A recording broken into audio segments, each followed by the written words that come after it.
ਬਿਸਮਿਲ੍ਲਾਹਿਰਰਹਿਮਾਨਿਰਰਹੀਮ। ਥੋੜਾ ਅੱਗੇ ਆਵੇ, ਆਵਾਜ਼ ਨਹੀਂ ਹੋ ਰਹੀ।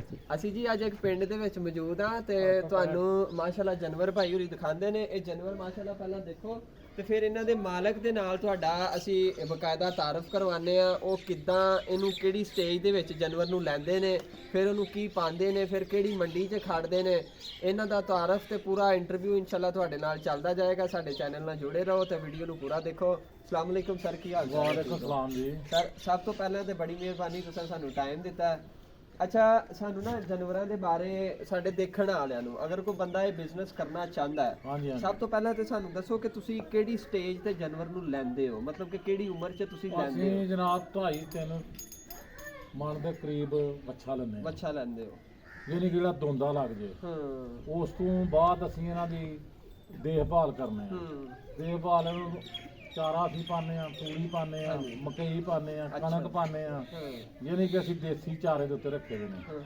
ਅਸੀਂ ਫੀਡ ਫੂਡ ਇਹਨਾਂ ਨੂੰ ਕੋਈ ਨਹੀਂ ਇਸਤੇਮਾਲ ਕਰਦੇ। अच्छा अच्छा अच्छा। ਅਸੀਂ ਕਰਨੇ ਆ ਘਰ ਦਾ ਇਹਨਾਂ ਨੂੰ ਚਾਰਾ ਚੂਰਾ, ठीक है। ਉਹਦੇ ਤੇ ਅਸੀਂ ਇਹਨਾਂ ਨੂੰ ਪਾਲਨੇ ਆ। ਸਾਡੇ ਕੋਲ ਤਕਰੀਬਨ 8 ਮਣ ਵੀ ਹੋ ਜਾਂਦੇ ਨੇ, 10 ਮਣ ਦੇ ਲਾਗੇ ਬੱਚੇ ਚਲੇ ਜਾਂਦੇ ਨੇ ਤੇ ਡੰਨੇ ਅਸੀਂ ਮੰਡੀਆਂ 'ਚ ਜਾ ਕੇ ਕਿਹੜੀ ਮੰਡੀ ਦੇ ਵਿੱਚੋਂ ਜਾਨਵਰ ਜਿਹੜੇ ਨੇ ਸੋਹਣੇ ਲੱਭਦੇ ਆ? ਅਸੀਂ ਜਾਂਦੇ ਆ ਜਨਾਬ ਇੱਥੇ ਮਲਤਾਨ ਮੰਡੀ ਤੇ। ਅੱਛਾ ਅੱਛਾ। ਉੱਥੋਂ ਮਲਤਾਨ ਮੰਡੀ ਤੋਂ ਅੱਛੇ ਵੇਖ ਕੇ ਚੰਗੇ ਚੰਗੇ ਤੇ ਲਿਆਉਂਦੇ ਆ। ਠੀਕ ਉਸ ਤੋਂ ਬਾਅਦ ਅਸੀਂ ਲਾਹੌਰ ਜਾਂਦੇ ਆ ਬੁੱਧ ਮੰਡੀ ਤੇ। ਅੱਛਾ ਅੱਛਾ ਅੱਛਾ। ਉੱਥੋਂ ਅੱਛੇ ਲਿਆਈਦਾ ਵੇਖ ਕੇ ਚੰਗੇ ਚੰਗੇ, ਜਿਹੜਾ ਸੋਹਣਾ ਲੱਗੇ ਖੂਬਸੂਰਤ ਹੋਏ ਉਹ ਅੱਛਾ ਲਿਆਈਦਾ। ਇਹ ਕਿੰਨੇ ਮਹੀਨੇ ਤੁਸੀਂ ਰੱਖਦੇ ਹੋ ਤੇ ਇਹਦਾ ਕਿੰਨਾ ਕੁ ਵਜ਼ਨ ਬਣ ਜਾਂਦਾ ਹੈ? ਇਹ 2-2.5 ਮਣ ਦਾ ਤੁਸੀਂ ਲਿਆਂਦੇ ਹੋ, ਇਹ ਫਿਰ ਕਿੰਨੀ ਦੇਰ ਤੁਸੀਂ ਰੱਖਦੇ ਹੋ ਅਸੀਂ ਇਹਦਾ ਵਜ਼ਨ? ਜਨਾਬ ਸਾਨੂੰ 8 ਮਹੀਨੇ ਤੇ 9 ਅਸੀਂ ਰੱਖਣੇ ਆ। ਰੱਖਣੇ ਆ ਜੀ। ਹਾਂਜੀ, 8-9 ਮਹੀਨਿਆਂ ਦੇ ਵਿੱਚ ਅਸੀਂ ਇਹਨਾਂ ਦੀ ਚੰਗੀ ਦੇਖਭਾਲ ਕਰਨੀ ਠੀਕ ਆ। ਹੈ। ਉਸ ਤੋਂ ਬਾਅਦ ਇਹਨਾਂ ਦੀ ਫਿਰ ਇਹ ਆ ਖੁਰਾਕ ਚੰਗੀ ਕਰਨੀ ਆ ਹਾਂਜੀ। ਤੇ ਸਫਾਈ ਸੁਫਾਈ ਰੱਖਣੀ ਆ। ਫਿਰ ਵਜ਼ਨ ਵਾਲੇ ਜਿਹੜੇ ਵਿੱਚ ਬੱਚੇ ਹੁੰਦੇ ਨੇ ਉਹ 8-8 9-9 ਮਣ ਵਜ਼ਨ ਕੱਢ ਜਾਂਦੇ। ਅੱਛਾ, ਡਾਕਟਰੀ ਪੁਆਇੰਟ ਆਫ ਵਿਊ ਨਾਲ ਮੈਂ ਤੁਹਾਡੇ ਨਾਲ ਇੱਕ ਚੀਜ਼ ਸ਼ੇਅਰ ਕਰਦਾ ਚੱਲਣਾ ਵਾ ਕਿ ਜਦੋਂ ਵੀ ਤੁਸੀਂ ਕਿਸੇ ਜਾਨਵਰ ਨੂੰ ਕਿਸੇ ਮੰਡੀ ਦੇ ਵਿੱਚੋਂ ਲਿਆਉਂਦੇ ਹੋ, ਤੁਸੀਂ ਵੀ ਇਸ ਗੱਲ ਤੋਂ ਇਤਫਾਕ ਕਰੋਗੇ, ਜਦੋਂ ਵੀ ਤੁਸੀਂ ਕਿਸੇ ਜਾਨਵਰ ਨੂੰ ਮੰਡੀ ਤੋਂ ਲਿਆਉਣਾ ਹੈ ਉਹਦੇ ਤੋਂ ਸਭ ਤੋਂ ਪਹਿਲਾਂ ਇੱਕ ਕੁਝ ਚੀਜ਼ਾਂ ਹੁੰਦੀਆਂ ਨੇ ਜਿਹਦੇ 'ਚ ਤੁਸੀਂ ਇੱਕ ਡਿਵਰਮਿੰਗ ਕਰਨੀ ਹੁੰਦੀ ਹੈ ਜਾਨਵਰ ਦੀ, ਯਾਨੀ ਕਿ ਅੰਦਰ ਤੇ ਕੀੜਿਆਂ ਵਾਲੀ ਦਵਾਈ ਦੇਣੀ ਹੁੰਦੀ ਹੈ ਤਾਂ ਕਿ ਉਹਦਾ ਪੇਟ ਜਿਹੜਾ ਇੱਕ ਵਾਰੀ ਸਾਫ਼ ਹੋ ਜਾਵੇ। ਬਿਲਕੁਲ। ਇਸ ਤੋਂ ਇਲਾਵਾ ਕੁਝ ਵੈਕਸੀਨਾਂ ਹੁੰਦੀਆਂ ਨੇ, ਕੁਝ ਲੋਕ ਉਹਦੇ ਤੇ ਕਰ ਲੈਂਦੇ ਨੇ ਵੈਕਸੀਨ ਤੇ ਕੰਮ, ਕੁਝ ਲੋਕ ਵੈਕਸੀਨ ਤੇ ਕੰਮ ਨਹੀਂ ਕਰਦੇ। ਉਹਨਾਂ ਨੂੰ ਪਤਾ ਹੁੰਦਾ ਜੀ ਉਹ ਜਾਂ ਪਿਛਲੇ ਮਾਲਕ ਕੋ ਪੁੱਛ ਲੈਂਦੇ ਨੇ ਜੀ ਇਹਦੀ ਕੋਈ ਮਾਂ ਦੀ ਵੈਕਸੀਨ ਹੋਈ ਜਾਂ ਨਹੀਂ ਹੋਈ। ਤੇ ਇਹ ਚੀਜ਼ਾਂ ਤੁਸੀਂ ਲਾਜ਼ਮੀ ਨੋਟ ਰੱਖਣੀਆਂ ਕਿ ਜਦੋਂ ਜਾਨਵਰ ਨੂੰ ਲਿਆਉਣਾ ਹੈ ਉਹਦੀ ਪ੍ਰੋਪਰ ਉਹਦੀ ਵੈਕਸੀਨ ਕਰਨੀ ਹੈ ਤਾਂ ਪ੍ਰੋਪਰ ਉਹਦੀ ਡਿਵਰਮਿੰਗ ਕਰਨੀ ਹੈ। ਕਿਉਂ ਜੀ? ਹਾਂਜੀ, ਇਹ ਬਿਲਕੁਲ ਅਸੀਂ ਜੀ ਕਰਨੇ ਆ। ਹਾਂਜੀ। ਇਹ ਕਰਕੇ ਤੇ ਫਿਰ ਅਸੀਂ ਇਹਨਾਂ ਨੂੰ ਨਾ ਚਾਰਾ ਚੂਰਾ ਡਾਲੀਦਾ, ਫਿਰ ਇਹਨਾਂ ਦੀ ਸੇਵਾ ਕਰੀਦਾ। ਪਹਿਲਾਂ ਇਹਨਾਂ ਨੂੰ ਆਉਂਦਿਆਂ ਅਸੀਂ ਦਵਾਈ ਪਿਆਣੀ ਹੁੰਦੀ ਆ। ਠੀਕ, ਦਵਾਈ ਪਿਆਉਂਦੇ? ਹਾਂਜੀ, ਦਵਾਈ ਪਿਆ ਕੇ ਇਹਨਾਂ ਨੂੰ ਤੇ ਉਸ ਤੋਂ ਬਾਅਦ ਅਸੀਂ ਇਹਨਾਂ ਨੂੰ ਫਿਰ ਖਾਦ ਸ਼ੁਰੂ ਅੱਛਾ, ਇਹ ਤੁਸੀਂ ਇੱਕ ਇਹਦੀ ਹੁਣ ਸੇਲ ਦੀ ਗੱਲ ਕਰੀਏ ਤੇ ਦੋ ਚੀਜ਼ਾਂ ਹੁੰਦੀਆਂ ਨੇ।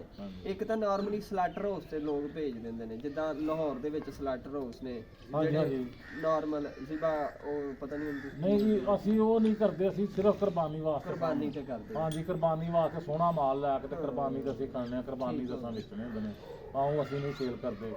ਜਾਂ ਇੱਥੇ ਪਿੰਡ 'ਚ ਕੋਈ ਆ ਜੇ ਤਾਂ ਉਹਨਾਂ ਨੂੰ ਸੇਲ ਕਰ ਦਿੰਦੇ ਸ਼ਹਿਰੋਂ। ਤੇ ਇਸ ਤਰ੍ਹਾਂ ਸੇਲ ਅਸੀਂ ਕਰਨੇ ਆ। ਠੀਕ ਹੈ, ਬੜੀ ਮਿਹਰਬਾਨੀ ਜੀ ਤੇ ਤੁਸੀਂ ਟਾਈਮ ਦਿੱਤਾ। ਇਸ ਤੋਂ ਇਲਾਵਾ ਕੋਈ ਦੇਖਣ ਵਾਲਿਆਂ ਨੂੰ ਕੋਈ ਚੀਜ਼ ਸ਼ੇਅਰ ਕਰਨਾ ਚਾਹੁੰਦੇ ਹੋ? ਅਸੀਂ ਇਹ ਕਰਨੇ ਆ ਜਨਾਬ ਕਮਾਈ ਦੇ ਹਿਸਾਬ ਨਾਲ। ਕਮਾਈ ਦੇ ਹਿਸਾਬ ਤੇ ਜੀ ਇਹਨਾਂ ਨੂੰ ਜੇ ਤੇ ਬੰਦਾ ਖਿਆਲ ਨਾਲ ਰੱਖੇ ਤੇ ਇਹਦੇ ਵਿੱਚ ਅੱਲਾ ਦੀ ਜ਼ਾਤ ਰੋਜ਼ੀ ਦਿੰਦੀ ਆ ਤੇ ਰੋਜ਼ੀ ਉਹ ਬਹੁਤ ਸਾਰੀ ਅੱਲਾ ਦਿੰਦਾ ਆ। ਇਹਨਾਂ ਦੀ ਖਿਦਮਤ ਕਰੋਗੇ ਤੇ ਅੱਲਾ ਦੀ ਜ਼ਾਤ ਰੋਜ਼ੀ ਦੇਗਾ। ਅਸੀਂ ਤੇ ਕਹਿੰਦੇ ਕੋਈ ਜਿਹੜੇ ਭਰਾ ਨੇ ਬਾਹਰ ਜਾ ਕੇ ਧੱਕੇ ਖਾਣੇ ਨਾ ਖਾਏ, ਇੱਥੇ ਇਹਨਾਂ ਨੂੰ ਰੱਖ ਕੇ ਤੇ ਰੋਜ਼ੀ ਕਮਾਏ। ਅੱਛਾ, ਕਿੰਨੀ ਦੇਰ ਤੋਂ ਤੁਸੀਂ ਇਹ ਕੰਮ ਕਰਦੇ ਹੋ ਭਾਈ? ਮੈਨੂੰ ਜੀ ਕੰਮ ਕਰਦੇ 10 ਸਾਲ ਹੋ ਗਏ ਨੇ, 10-12 ਸਾਲ ਹੋ ਗਏ। ਮਾਸ਼ਾਅੱਲਾ ਜੀ, ਬੜੀ ਗੱਲ ਹੈ।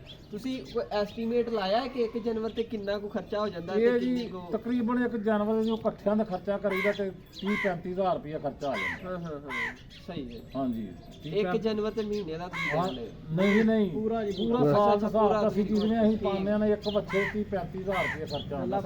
ਪੰਜ 8 ਮਹੀਨਿਆਂ ਦੇ ਵਿੱਚ।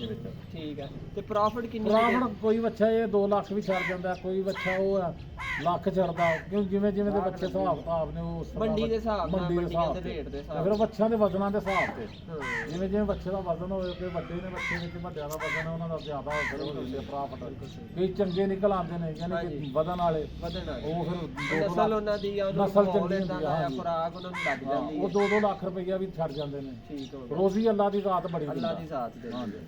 ਤੁਸੀਂ ਵੀ ਜੀ ਅਗਰ ਕੋਈ ਹਾਂਜੀ ਕਰਨਾ ਚਾਹੁੰਦੇ ਹੋ ਬਿਜ਼ਨਸ, ਕੱਟੇ ਦਾ ਬਿਜ਼ਨਸ ਲਾਜ਼ਮੀ ਕਰੋ। ਇਹ weight ਇਹਨੂੰ ਅਸੀਂ ਕਹਿੰਦੇ ਆ ਕਿ ਨਾਰਮਲੀ weight growth ਵਾਸਤੇ ਤੁਸੀਂ ਕਰਦੇ ਹੋ, ਇਹਨੂੰ ਮੰਡੀਆਂ ਦੇ ਵਿੱਚ ਤੁਸੀਂ ਇਹਨੂੰ ਇਸਤੇਮਾਲ ਕਰਦੇ ਹੋ। ਤੇ ਬਿਜ਼ਨਸ ਵਾਸਤੇ ਅਗਰ ਤੁਸੀਂ ਕੰਟੈਕਟ ਕਰਨਾ ਚਾਹੁੰਦੇ ਹੋ ਤੇ ਭਾਈ ਹੋਰਾਂ ਦਾ ਨੰਬਰ ਵੀ ਮੈਂ ਤੁਹਾਡੇ ਨਾਲ ਸ਼ੇਅਰ ਕਰ ਦਿਆਂਗਾ, ਆਪਣਾ ਨੰਬਰ ਵੀ ਅਟੈਚ ਕਰ ਦਿਆਂਗਾ ਤੇ ਇਨਸ਼ਾਅੱਲਾ ਤੁਸੀਂ ਸਾਡੇ ਨਾਲ ਰਾਬਤਾ ਕਰ ਸਕਦੇ ਹੋ। ਅਸਲਾਮ ਅਲੈਕੁਮ।